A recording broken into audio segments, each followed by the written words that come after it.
जय हिंद दोस्तों। तो कैसे हैं आप सभी? आशा करता हूँ एकदम अच्छे होंगे, बेहतरीन होंगे। एक और नए टॉपिक के साथ स्टैटिक जीके के जिसमें आज हम भारत के प्रमुख बंदरगाहों के बारे में बात करेंगे। तो चलिए बात करेंगे। और ये सभी वो बंदरगाह हैं जो हमारे एग्जाम से के पर्पज से पूछे भी जाते हैं, और सभी मेजर बंदरगाह भी हैं इसमें। और कुछ वैसे बंदरगाह भी हैं जो माइनर हैं, मतलब कुछ प्रमुख बंदरगाहों के साथ साथ दूसरे भी हैं। तो देखिए, ये कैसे डबल हो गया जी? एक दो तीन। अरे, इतने सारे कैसे हो गए? कोई बात नहीं, चलो यहाँ से शुरू करेंगे। ये अगर हम बात करें भारत की प्रमुख बंदरगाहों की, तो जिनमें से सबसे पहले हम बात करेंगे प्रायद्वीपीय भारत। तो भारत एक प्रायद्वीपीय जो है देश है। क्यों है? क्योंकि 3 तरफ से पानी से घिरा हुआ, इसलिए कहते हैं इसको प्रायद्वीपीय भारत। 1 सेकंड।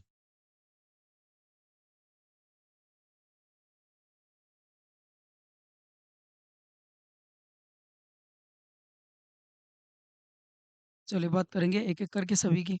तो भारत में कुल मिलाकर 13 बड़े बंदरगाह हैं, जिनमें से कुछ पश्चिमी तट पर हैं और कुछ पूर्वी तट पर। भारत 2 सागरों से घिरा हुआ है, एक तो बे ऑफ बंगाल बंगाल की खाड़ी, और दूसरा अरब सागर। तो हम पहले बात करेंगे 13 में से जो पश्चिमी तट पर स्थित बंदरगाह हैं, वो कौन-कौन से हैं। तो देखिए, इधर सबसे पहले है महाराष्ट्र। तो ये सीक्वेंस में ना लेके इधर-उधर ही ले लिए गए हैं, तो आप ध्यान से बस याद रखते चलेंगे। तो महाराष्ट्र का एक बंदरगाह जिसका नाम है मुंबई बंदरगाह, ठीक है? और आप इमेज भी देखते चले, इमेज तो ख़ैर क्या ही समझ में आएगा इमेज से। फ़िलहाल आप ध्यान से देखते चलें, मुंबई बंदरगाह कहाँ है? ये महाराष्ट्र में है। और ये मुंबई बंदरगाह जो है, इसको कहते हैं हम भारत का प्रवेश द्वार। तो भारत के प्रवेश द्वार के नाम से भी इसको जाना जाता है। इसी के साथ महाराष्ट्र में एक और बंदरगाह है जिसका नाम है न्हावा शेवा, न्हावा शेवा बंदरगाह, और इसका जो नया नाम है जवाहरलाल नेहरू बंदरगाह भी इसको कहते हैं। इसी के साथ ये भारत का सबसे बड़ा कंटेनर बंदरगाह है। तो अगर कंटेनर बंदरगाह की बात करें, तो ये सबसे बड़ा कंटेनर बंदरगाह है, ये वाला। इधर देख रहे होंगे इमेज में, ठीक है? तो कंटेनर उन्हें कहते हैं जो जिसमें सामान-वामान रख के ले जाते हैं, ठीक? आगे चलते हैं, अगला जो बंदरगाह है वो है गुजरात। तो गुजरात का कांडला बंदरगाह है ये, बड़ा प्रसिद्ध बंदरगाह है। तो गुजरात में एक बंदरगाह जिसका नाम है कांडला बंदरगाह, और उसका नया नाम है दीनदयाल बंदरगाह। तो आप इधर देख रहे होंगे, ये जो इमेज है उसी बंदरगाह की है, लेकिन आपको समझ में कुछ आएगा नहीं इसमें भी। भारत के गुजरात के कच्छ जिले में ये वाला बंदरगाह पड़ता है। किसका नाम? कांडला बंदरगाह। तो कहाँ है ये? कच्छ जिले में है, गुजरात के। इसी के साथ अब अगले बंदरगाह की बात करें, तो एक गोवा का बंदरगाह है, और क्या नाम है इसका? मार्मगांव बंदरगाह। तो मार्मुगांव बंदरगाह ये गोवा में है। और अगर इसकी बात करें, तो इधर इमेज देख रहे होंगे, मोरमगांव बंदरगाह या मार्मुगांव बंदरगाह। तो प्रोनाउंसिएशन है इसका, तो आप ध्यान से देखते चले बस। मार्मुगांव जो बंदरगाह है भारत के पश्चिमी तट पर है, और ये कहाँ पर है? गोवा में है। ये गोवा का एक बंदरगाह है। इसी के साथ केरल की बंदरगाह की बात करें, तो केरल में एक बंदरगाह है जिसका नाम है कोचीन बंदरगाह, ठीक है? तो ये कहाँ पर है? कोचीन बंदरगाह, ये है केरल में। और कोचीन बंदरगाह या कोची बंदरगाह, ये केरल राज्य के एर्नाकुलम जिले में है। क्या है? एर्नाकुलम जिला। तो यहीं पर है ये, एर्नाकुलम जिले के अंदर। इसके बाद कर्नाटक में है एक न्यू मंगलोर बंदरगाह। तो कर्नाटक का एक न्यू मंगलोर बंदरगाह है। अगर हम बात करेंगे इसकी, तो कर्नाटक के दक्षिणी कन्नड़ जिले में ये जो बंदरगाह है, देखिए इधर। तो कर्नाटक के दक्षिणी कन्नड़ जिले में ये बंदरगाह पड़ता है, और ये अरब सागर से अपनी सीमा, मतलब ये जो अरब सागर पे है। इसी के साथ अगर हम बात करेंगे पूर्वी तट पर स्थित बंदरगाहों की, अभी हम देख रहे थे पश्चिमी तट के जो बंदरगाह थे, सभी पश्चिमी तट पर स्थित बंदरगाह देखे। इसके बाद अब हम बात करेंगे पूर्वी तट पर स्थित बंदरगाह। तो भारत के जो पूर्वी तट से संबंधित जो राज्य हैं वहाँ पर मिलेंगे। तो जैसे कि तमिलनाडु, तमिलनाडु एक बंगाल की खाड़ी से सीमा साझा करते हुए एक राज्य है, तो यहीं पर है एक तूतीकोरिन बंदरगाह। तो ये कहाँ पर है? तमिलनाडु में।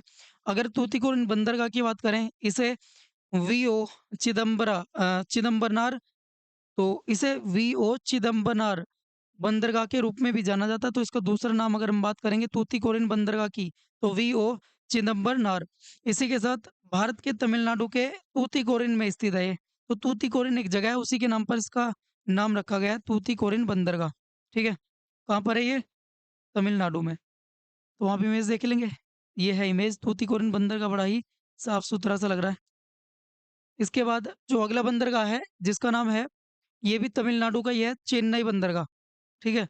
क्या नाम है इसका? चेन्नई बंदरगाह। तो चेन्नई तमिलनाडु की राजधानी भी है। तो चेन्नई पोर्ट या फिर इसको हम क्या कहते हैं, चेन्नई बंदरगाह। तो चेन्नई पोर्ट मुंबई पोर्ट के बाद भारत का दूसरा सबसे बड़ा बंदरगाह है। तो सबसे बड़े बंदरगाह की बात करें तो मुंबई बंदरगाह है। उसके बाद दूसरे बंदरगाह की बात करें जिसका नाम है चेन्नई बंदरगाह। चेन्नई बंदरगाह जो है बंगाल की खाड़ी में सबसे बड़ा बंदरगाह है। अगर हम बात करें बंगाल की खाड़ी में तो जो बंगाल की खाड़ी में जो बंदरगाह है सबसे बड़ा यही है। वैसे दूसरे नंबर है भारत में बात करेंगे। भारत का दूसरा सबसे बड़ा सागरीय व्यापार केंद्र है। यहाँ जो लगता है ना ये जो बंदरगाह है ये भारत का दूसरा सबसे बड़ा सागरीय व्यापार केंद्र है। यहाँ ऑटोमोबाइल, मोटरसाइकिल, सामान्य औद्योगिक माल और अन्य जो थोक खनिज जो पदार्थ होते हैं उनकी आवाजाही यहाँ से होती है। तो ये इनके लिए सबसे ज़्यादा प्रसिद्ध है। इसके बाद अगला जो बंदरगाह है ये भी तमिलनाडु का ही है, एन्नोर बंदरगाह। क्या नाम है इसका? एन्नोर बंदरगाह। देखिए इमेज देख रहे होंगे आप, एन्नोर बंदरगाह। तो ये इमेज है मैप के अंदर, तो ध्यान से देखिए इधर। देखो एन्नोर बंदरगाह या फिर इसका दूसरा नाम है कामरजार। क्या नाम है देखो इधर, एन्नोर बंदरगाह। इसको इसका नया नाम है कामराजार, ठीक है। तो कामराजार बंदरगाह, इसे साल 2014 में नाम बदला, मतलब इसका जो है नाम बदल दिया गया 2014 में। और नया नाम क्या है? कामराजार बंदरगाह। यह बंदरगाह तमिलनाडु के पूर्वी तट पर कोरोमंडल तट पर स्थित है। तो ये जो कोरोमंडल तट कहलाता है इसी पर यहाँ पर है, पूर्वी तट पर। इसके बाद अगर हम बात करेंगे अगला जो बंदरगाह है वो आंध्र प्रदेश का है। आंध्र प्रदेश का विशाखापट्टनम बंदरगाह। कौन सा बंदरगाह है ये? विशाखापट्टनम बंदरगाह। ध्यान देंगे तो ये जो है देखिए विशाखापट्टनम बंदरगाह इमेज है इसकी है। इसी के साथ हम बात करते हैं आगे। विशाखापट्टनम बंदरगाह जो आंध्र प्रदेश का प्रमुख बंदरगाह है, यह भारत के पूर्वी तट पर बंगाल की खाड़ी के किनारे स्थित है। तो ये सभी पूर्वी तट के हम बंदरगाह देख रहे हैं वैसे तो विशाखापट्टनम आंध्र प्रदेश। अगला जो बंदरगाह है ओडिशा। ओडिशा का बंदरगाह है जिसका नाम है पाराद्वीप या पारादीप बंदरगाह। पारादीप जो बंदरगाह है ये भारत के पूर्वी तट पर पारादीप एक द्वीप है में प्राकृतिक गहरे पानी का बंदरगाह है। तो अगर हम बात करें इस बंदरगाह की तो ये प्राकृतिक है और गहरे पानी का बंदरगाह है, देखेंगे इधर। तो नेचुरल बंदरगाह है ये। इसी के साथ अगला बंदरगाह है पश्चिम बंगाल का बंदरगाह जिसका नाम है कोलकाता हल्दिया बंदरगाह। क्या नाम है इसका? कोलकाता हल्दिया बंदरगाह। और अगर इसकी बात करेंगे तो पारादीप बंदरगाह भारत के पूर्वी तट पूर्वी तट पर पाराद्वीप में एक प्राकृतिक गहरे पानी का बंदरगाह है। अरे ये तो देखिए यहाँ पे मिसप्रिंट हो गया है। तो ये पारादीप है ना कि हल्दिया। तो हल्दिया तो है नहीं ये, देखो इधर। तो पारादीप बंदरगाह की बात चल रही थी उड़ीसा में, लेकिन पश्चिम बंगाल में जो ये बंदरगाह है ये है हल्दिया, कोलकाता हल्दिया बंदरगाह। तो इसका जो डेटा था वो मिसमैच हो गया। तो आप इतना याद रखेंगे कि यह कहाँ पर है? पश्चिम बंगाल में है। चलेंगे आगे। अब ये तो हो गए, हमने देख लिया एक एक करके। अब इनको मैप में देख लेते हैं एक बार कि पश्चिमी तट के जो बंदरगाह देखे अभी हमने वो, और पूर्वी तट के जो बंदरगाह थे भारत के वो सभी मेजर यानी 13 बंदरगाह थे ये। अब इनको मैप में देखते हैं एक बार। तो देखिए कहाँ से शुरू करते हैं? गुजरात से। तो गुजरात जो है देखो ये इधर लिख रहा होगा अरब सागर, नहीं लिख रहा तो लिख देते हैं अरब सागर है इधर। तो ये आप ब्लू कलर का देख रहे हैं ना, तो ये कौन है? अरब सागर। और इधर हम बात करेंगे तो ये बंगाल की खाड़ी है इधर। तो पूर्वी जो क्षेत्र है क्या लिख दिया है? बंगाली।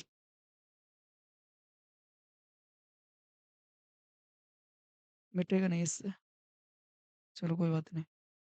देखो इधर, ये है बंगाल की खाड़ी।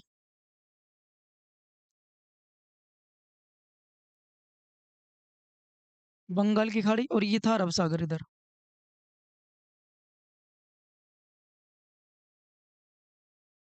तो बंगाल की खाड़ी और अरब सागर। तो पश्चिमी तट जो है हमारे भारत का, पश्चिमी तट वो कहाँ है? अरब सागर से लग रहा है। और जो पूर्वी तट है भारत का ये किससे लग रहा है? ये बंगाल की खाड़ी। तो पहले हम बात करेंगे अरब सागर से जो सीमा साझा करते हुए राज्य हैं उनमें जो भी बंदरगाह है मेजर बंदरगाह, तो उनके बारे में बात करेंगे। देखो सबसे पहले दीनदयाल पोर्ट या फिर जिसे कांडला बंदरगाह भी कहते हैं, कहाँ है? गुजरात में। तो इधर देख लिए, देखो ये रहा, ये कच्छ जिला है इधर, कच्छ जिला। तो कच्छ जिले में पड़ता है। ब्लू क्या ना, रेड कलर में आप देख रहे होंगे इधर ये शिप बनाया हुआ है। तो यानी इसका सिंबल है ये क्या, यहाँ पे एक बंदरगाह है जिसका नाम है दीनदयाल बंदरगाह या कांडला बंदरगाह इसका नाम है। इसके बाद अगला जो बंदरगाह है जिसका नाम है मुंबई बंदरगाह। देखिए ये महाराष्ट्र है, एमएच महाराष्ट्र। तो महाराष्ट्र में पड़ता है ये वाला बंदरगाह। क्या नाम है इसका? मुंबई बंदरगाह। और अगला जो बंदरगाह है जवाहरलाल नेहरू बंदरगाह है, ठीक है? क्या नाम है इसका? जवाहरलाल नेहरू बंदरगाह। इसके बाद अगला जो है गोवा का ये बंदरगाह है, पणजी बंदरगाह, वैसे इसको हमने बात करेंगे आगे। पणजी बंदरगाह गोवा में ही है। इससे जो हमने देखा था वो है मर्मगाँव बंदरगाह, ये कहाँ है? गोवा में।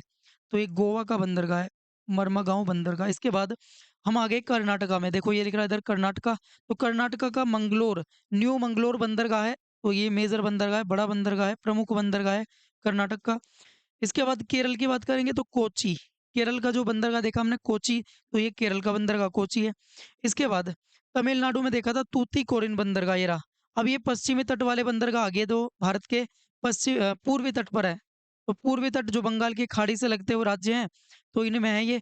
तो तूतीकोरिन बंदरगाह ये कहाँ पे है? तमिलनाडु। इसी के साथ एक और देखें अगर, चेन्नई बंदरगाह, तो चेन्नई बंदरगाह देखो यहाँ धीरे धीरे से एकदम मतलब पास में देखो अगर, तो यहाँ पर ये 2 बंदरगाह हैं, क्या हैं? 2 बंदरगाह। तो नीचे वाले बंदरगाह की हम बात कर रहे हैं, किसकी? जो नीचे है। तो जो नीचे वाला बंदरगाह है इसका नाम है चेन्नई बंदरगाह। इसके ऊपर एन्नोर बंदरगाह, जिसको राजार, ठीक है? कामराजार बंदरगाह भी कहते हैं, नया नाम है इसका एन्नोर बंदरगाह का। इसके बाद यहाँ देखेंगे अगर इधर, तो ये विशाखापट्टनम जो आंध्र प्रदेश में है, कहाँ पर है ये? आंध्र प्रदेश, विशाखापट्टनम बंदरगाह। इसके बाद ओडिशा का बंदरगाह देखा था हमने, जिसका नाम है पारादीप बंदरगाह। क्या नाम है इसका? पारादीप।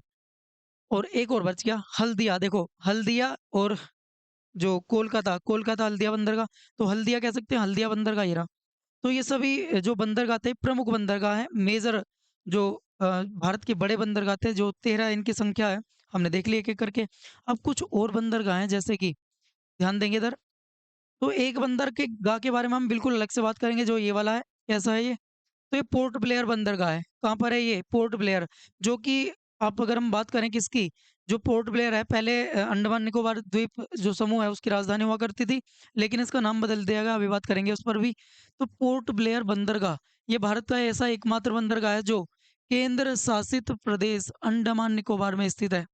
तो अंडमान निकोबार का एकमात्र ये जो पोर्ट ब्लेयर है बंदरगाह, तो ये है। तो इमेज देख लीजिए, ये वाला वहीं पे खड़ा है ये जहाज।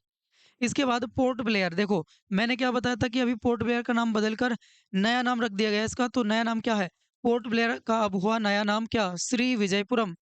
तो पोर्ट ब्लेयर को हम श्री विजयपुरम के नाम से भी अब जानते हैं। तो पहले पोर्ट ब्लेयर हुआ करता था, लेकिन अब नया नाम क्या है इसका? श्री विजयपुरम। अब कुछ और बंदरगाह हैं, ध्यान से देखेंगे, ये कुछ माइनर बंदरगाह है, छोटे बंदरगाह हैं, जिनको हमें ध्यान देना चाहिए, एग्जाम में पूछ लिए जाते हैं। तो भारत में 200 लगभग ऐसा माना जाता है, 200 217 आसपास की जो ये बंदरगाह हैं, छोटे बंदरगाह।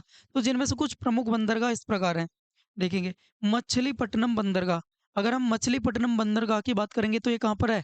आंध्र प्रदेश। सिर्फ आप इनके स्टेट की याद रखेंगे, स्टेट कौन से स्टेट में है? मछलीपट्टनम आंध्र प्रदेश। कराईकल बंदरगाह ये कहाँ पे? पांडिचेरी। तो ये क्या है? एक केंद्र शासित प्रदेश है पांडिचेरी। तो कराईकल बंदरगाह ये कहाँ है? पांडिचेरी में। कोझिकोड बंदरगाह, जिसे हम कालीकट के नाम से भी जानते थे, कालीकट, तो यहीं पे कौन आया था? वास्को डी गामा, ठीक है। तो कोझिकोड जो है, कोझिकोड बंदरगाह ये केरल, केरल में है। भावनगर बंदरगाह गुजरात का है। पोरबंदर बंदरगाह भी किसका है? ये भी गुजरात का है। द्वारका बंदरगाह ये भी गुजरात का है। इसी के साथ रत्नागिरी बंदरगाह की बात करेंगे तो ये महाराष्ट्र में है। रत्नागिरी कहाँ पर है? रत्नागिरी पहाड़ी आपने सुनी होंगी, तो रत्नागिरी बंदरगाह कहाँ है? ये महाराष्ट्र। अगले हम स्लाइड की बात करें तो ये कह रहा है आपको थैंक यू, बड़ा सा थैंक यू लिखा हुआ है।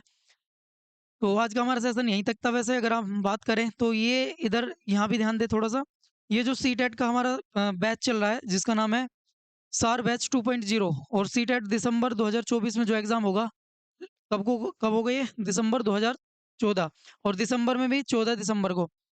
देखिए इसका टाइम टेबल कुछ इस तरह से है। ईवीएस की क्लास होती है 9 बजे, सुबह 9 बजे। ये मैं ही आपको ईवीएस यहाँ पे कंप्लीट करवा रहा हूँ। इसी के साथ अगर हम बात करें मैथ्स की, तो वासु सर के द्वारा 10 बजे, हिंदी उदय सर के द्वारा 11 बजे। तो 10 बजे मैथ और 11 बजे हिंदी। फिर सीडीपी की बात करेंगे तो ये 12 बजे है, और अभिषेक सर के द्वारा। तो पेपर 1 और पेपर 2 दोनों इसमें हम कवर कर रहे हैं, ईवीएस पेपर 1 में आती है सिर्फ। तो बताएंगे हमारा सेशन कैसा लगा, और आप सभी हम सब करें या फिर बताएं, अगर कोई कमी रह गई हो तो वो भी बताएं, अगर आपको अच्छा लगा तो वो भी बताएं। यानी बिल्कुल आपको बताना है, कुछ भी कमेंट करिए, लेकिन करके जरूर जाएंगे। तो चलिए मिलेंगे किसी नेक्स्ट टॉपिक के साथ। अब हम क्योंकि ये जो भारत के प्रमुख बंदरगाह थे हमने देख लिए, बहुत ही छोटा-सा टॉपिक था। अब कोई नया टॉपिक के साथ हम फिर से मिलेंगे आपके साथ। तब तक के लिए आप अपना बहुत-बहुत ख्याल रखिए। इसी के साथ जय हिंद, जय भारत, जय माँ सरस्वती।